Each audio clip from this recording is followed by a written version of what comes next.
what the CDC recommends to protect infants from whooping cough, they've actually come up with a new initiative to vaccinate pregnant women in their third trimester, and also to recommending vaccinating family members that will be around the baby.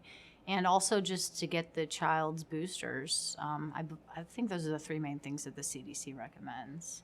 Just getting their standard boosters after they're born.